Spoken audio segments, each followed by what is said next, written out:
In worldly ambitions and goals, there is always an element of uncertainty.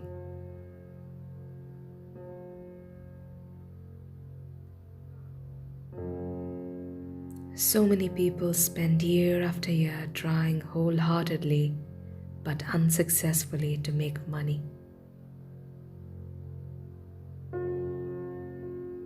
But in the spiritual path, no wholehearted seeker is ever unsuccessful. His labors are never in vain.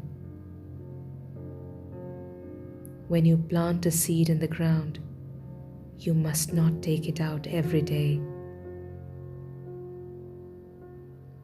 to see if it is germinating.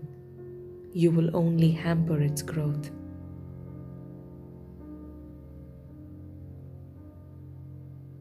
So with the seeds of your spiritual efforts. Once they are planted, leave them there and tend them carefully. Perseverance is the whole magic of success. We must believe against all seeming odds that God will come. Even an agnostic who perseveres in the search for God will ultimately find Him.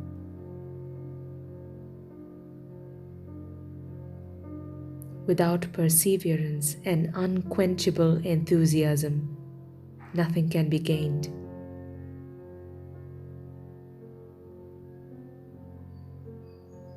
If the Lord responded easily and openly to the devotee's efforts and prayers for divine illumination,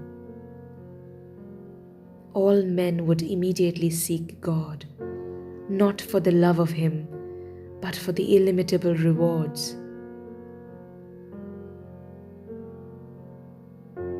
We put forth our hands to receive God's gifts of life and sun and food and all other things He bestows on us. But even as we receive them, we are unmindful of the giver.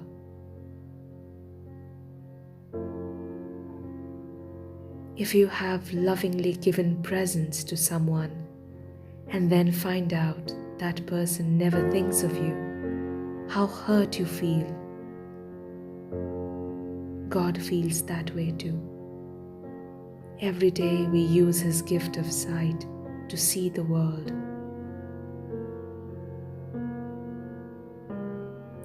We accept God's gifts of thought and reason, but we are oblivious of Him.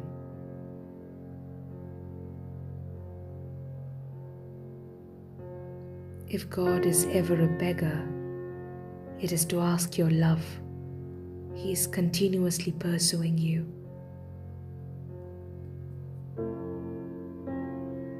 God coaxes you through the words of the saints. Do not ignore Him.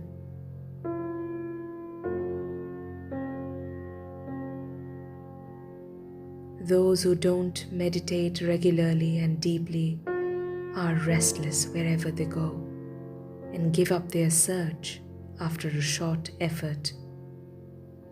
But if you make a greater effort day by day, the ability to go deep will come. Soon, surprisingly little effort will be needed.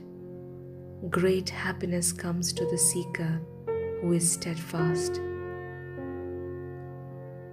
Remember, it is the naughty baby who gets the mother's attention.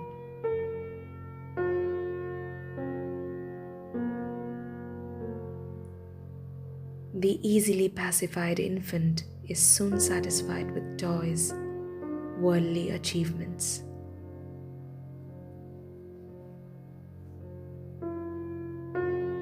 But the naughty baby wants the mother only and goes on crying until she comes. Cry until the Divine Mother comes. The Divine Mother is most anxious to have you back with her. But first, you must prove to her that you want her alone. You must cry urgently and unceasingly. Then she smiles and is with you instantly. Divine Spirit has no partiality.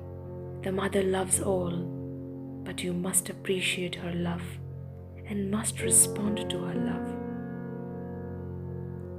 I see the effect on people who have gained a little human love or a little money, how happy they are. But if they could see what strength, what happiness, and what love is in the Divine Mother, they would fly away from all else.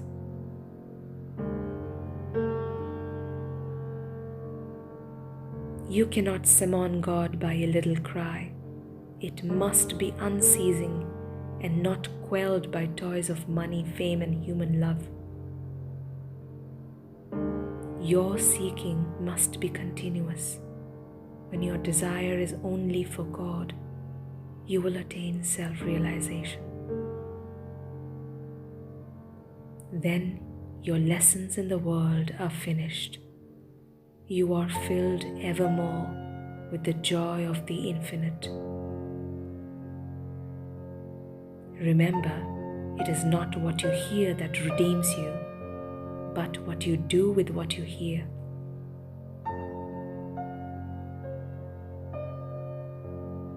I don't want people to think that they can attain self-realization simply by listening to others or by reading books. They must practice what they read and hear. Many hear what they should do, but few act upon it.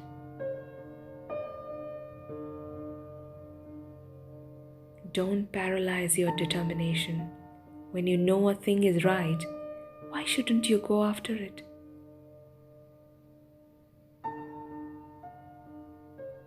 Why shouldn't you cry for the Lord until the skies are shaken with your prayers?